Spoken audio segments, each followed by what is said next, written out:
wabarakatuh. Halo anak soleh dan soleha, selamat pagi. Apa kabarnya hari ini? Alhamdulillah, luar biasa. Allahu Akbar. Alhamdulillah anak soleh dan soleha, semoga kita semua selalu diberikan kesehatan dan diberikan kekuatan oleh Allah Subhanahu wa Ta'ala. Amin ya Rabbal Alamin.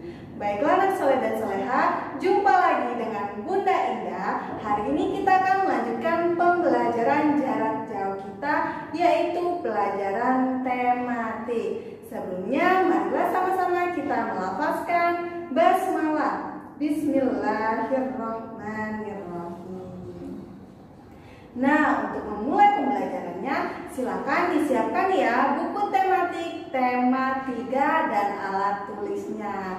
Nah, pada hari ini kita akan melanjutkan materi tematik, yaitu mengenal bayangan, mengenal kegiatan baik, dan menyusun kata menjadi kalimat.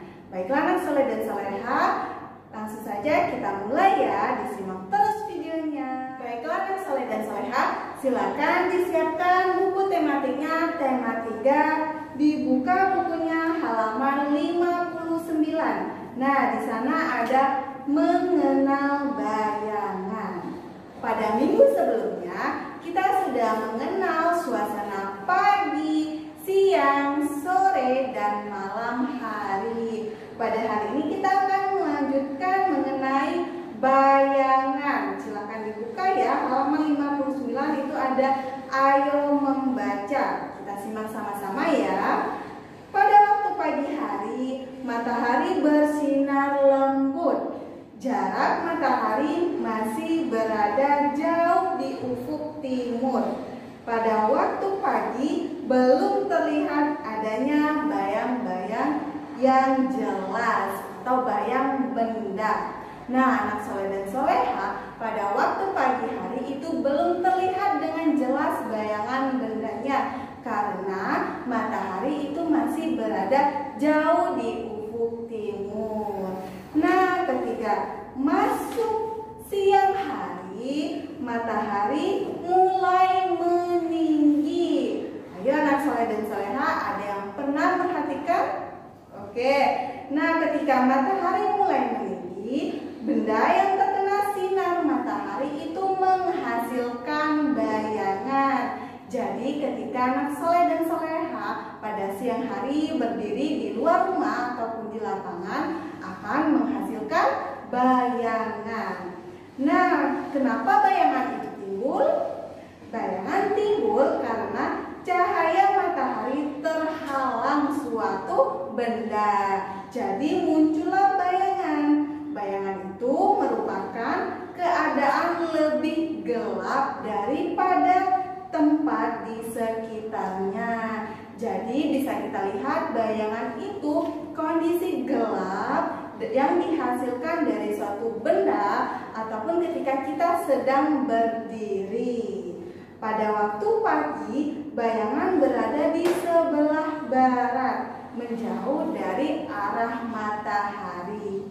Baiklah anak soleh dan soleha, semakin matahari meninggi, panasnya itu akan semakin terik. Bayangan yang terjadi semakin jelas namun semakin pendek. Jadi ketika matahari berada di atas kita, maka bayangan itu akan terlihat lebih jelas namun akan semakin pendek.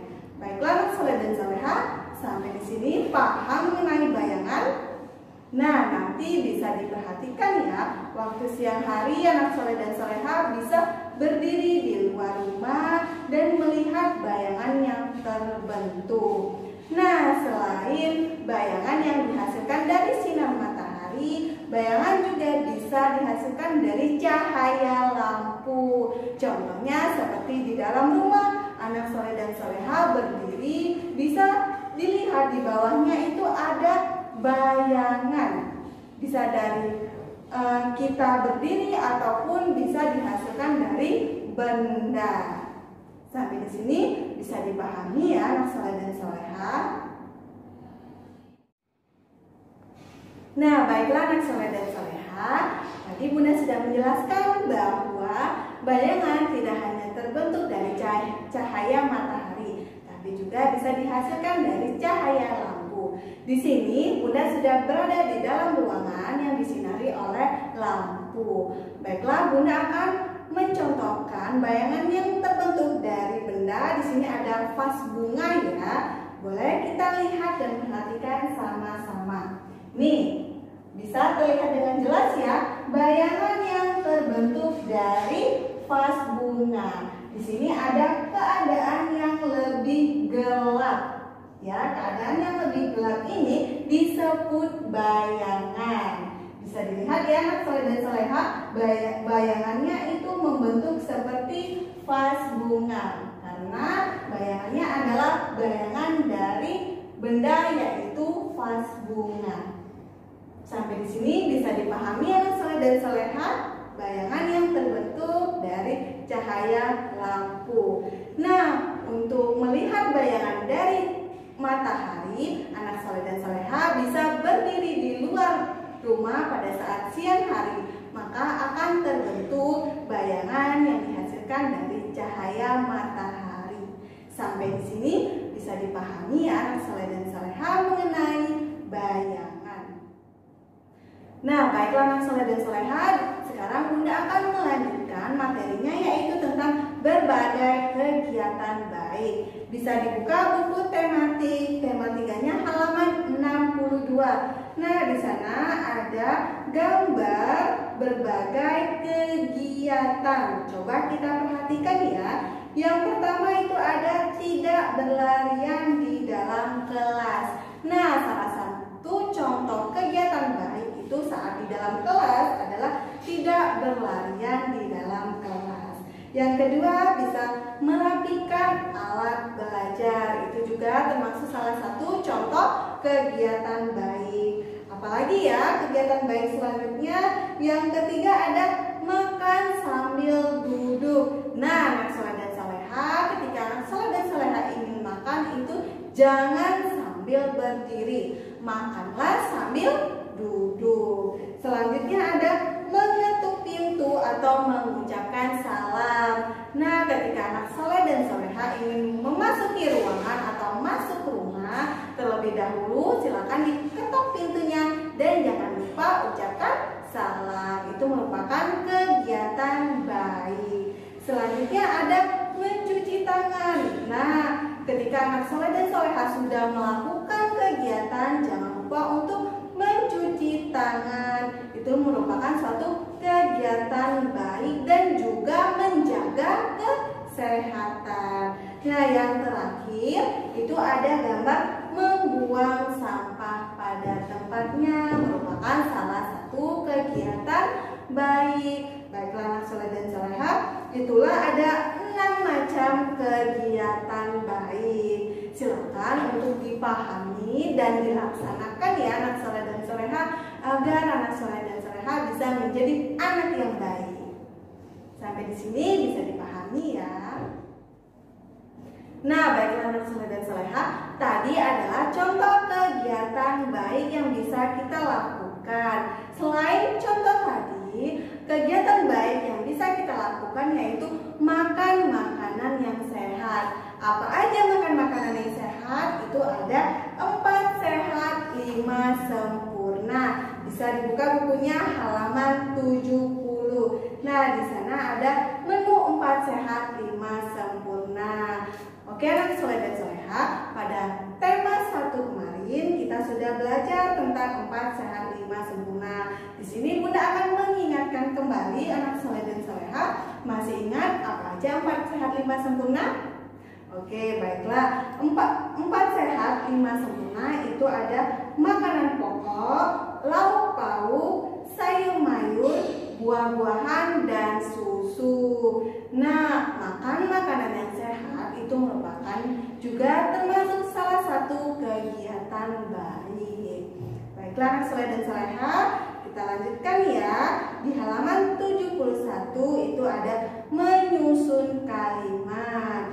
Pada tema 1 sebelumnya kita sudah belajar menyusun huruf menjadi kata. Sekarang kita akan menyusun kata menjadi sebuah kalimat. Kalimat itu terdiri dari beberapa kata.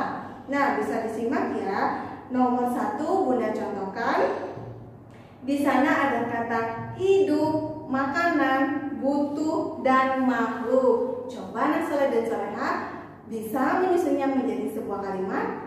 Nah, kita lihat tadi ada kata hidup, makanan, butuh, dan makhluk. Oke, coba kita susun menjadi sebuah kalimat ya. Di sini ada kata makhluk. Makhluk, apa makhluk itu? Bisa kita lanjutkan dengan hidup. Makhluk hidup butuh makanan. Nah, jadi dari kata-kata tadi bisa kita susun menjadi sebuah kalimat, yaitu makhluk hidup butuh makanan. Sampai di sini anak soleh dan soleha paham? Nah, anak soleh dan soleha, agar anak soleh dan soleha lebih paham lagi, silakan dilanjutkan ya, dikerjakan latihannya untuk nomor 2, 3, 4, 5, dan 6. Nah, di sana ada beberapa kata dan disusun menjadi sebuah kalimat. Silakan dikerjakan ya. Baiklah anak soleh dan soleha, untuk materi kita pada hari ini cukup sampai di sini. Semoga bisa bermanfaat dan bisa dipahami ya. Jika masih ada yang belum paham, silakan diulang lagi video dari Bunda, dan jika ada yang ingin ditanyakan, boleh ditanyakan ke Bunda melalui WA. Baiklah anak soleh dan soleha, marilah kita akhiri pembelajaran hari ini dengan melafazkan hamdalah, alhamdulillahirabbil alamin. Bunda akhiri,